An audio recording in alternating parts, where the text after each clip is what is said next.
Coders of Reddit, how do you politely refuse your friend's $1 million app idea?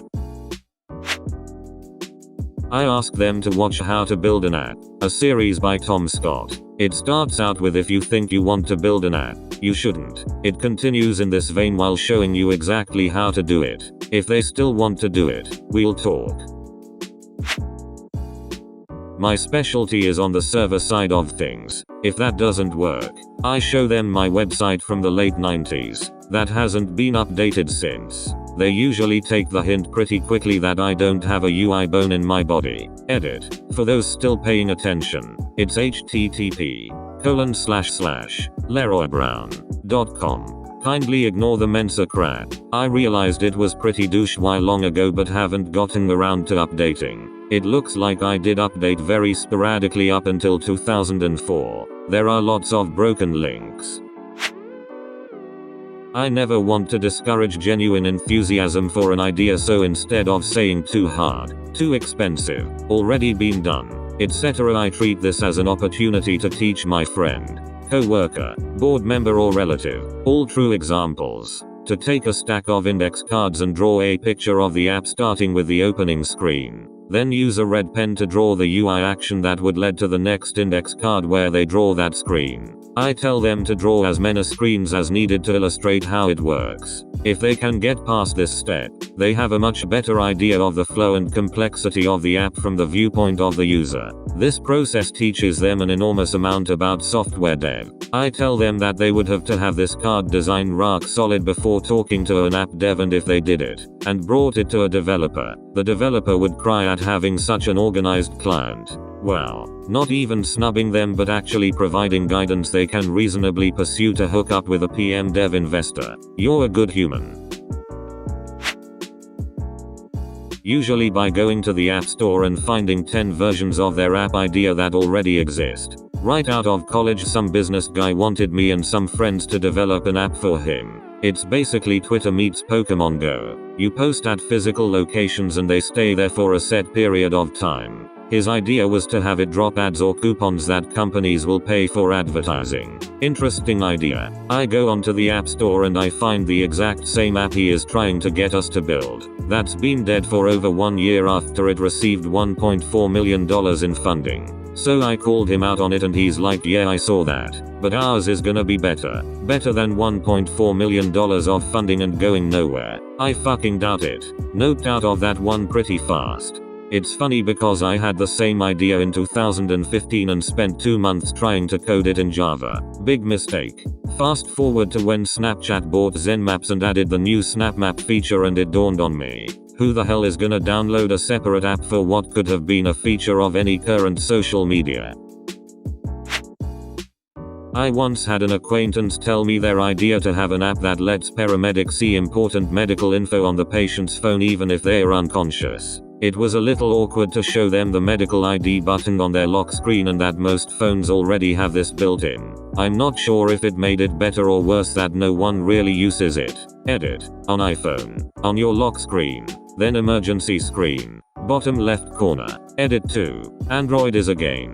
Emergency button on lock screen.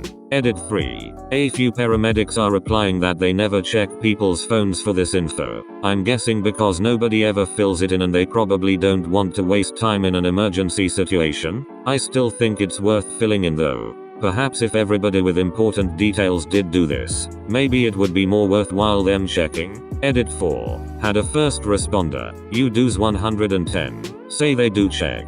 Also, they made a great point to put emergency contacts in there too. A list of these on the fridge is also very helpful. Literally just filled this form hours ago. I just hope people know that they can access someone's medical info via their locked phones.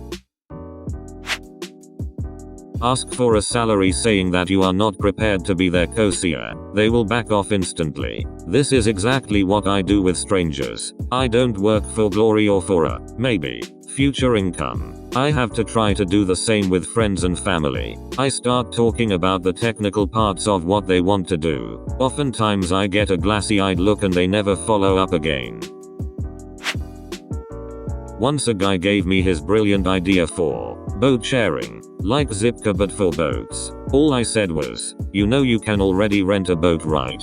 Anyway, that was back around 2012 and now apparently there are boat sharing apps, so I guess I missed the boat on that opportunity. Being right at the wrong time is the same as being wrong. If you'd tried to build a boat sharing app 8 years ago, people would have laughed you out of their office. You wouldn't have kept the company afloat for 6 years until that idea didn't sound insane.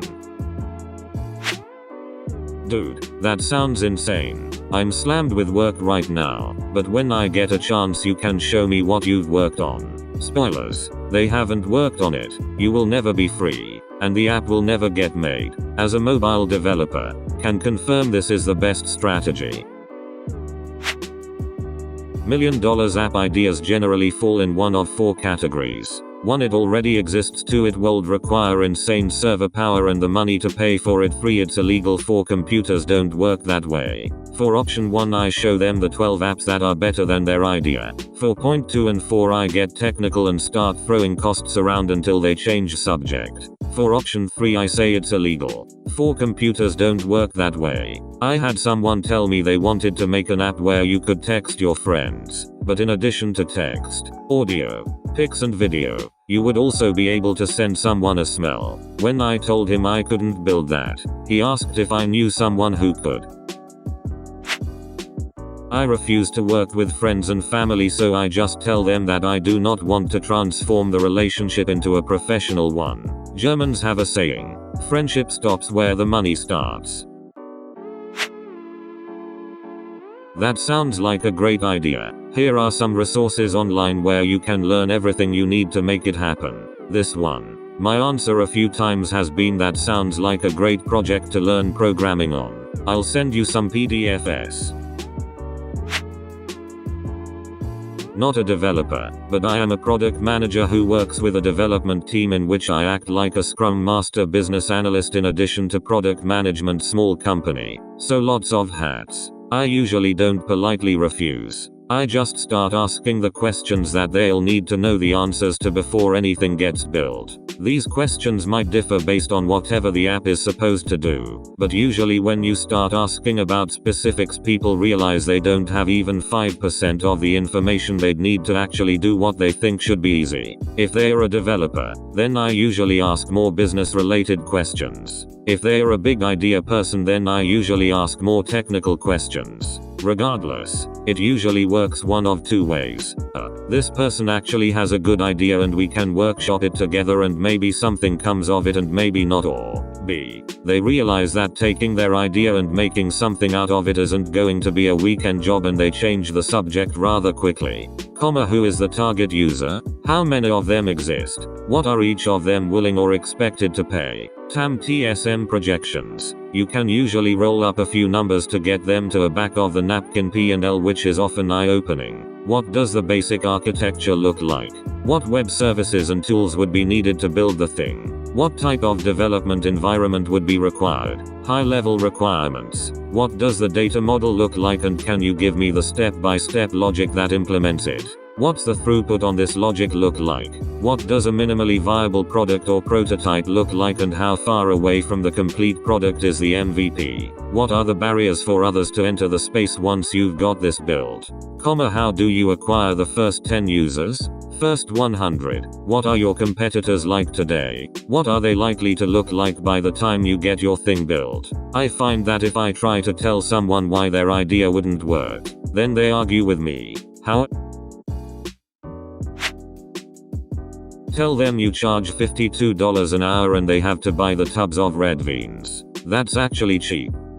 Not if they are trying to get you to do it for them as a favor, which they usually are, or they try to get you to invest your own money into it.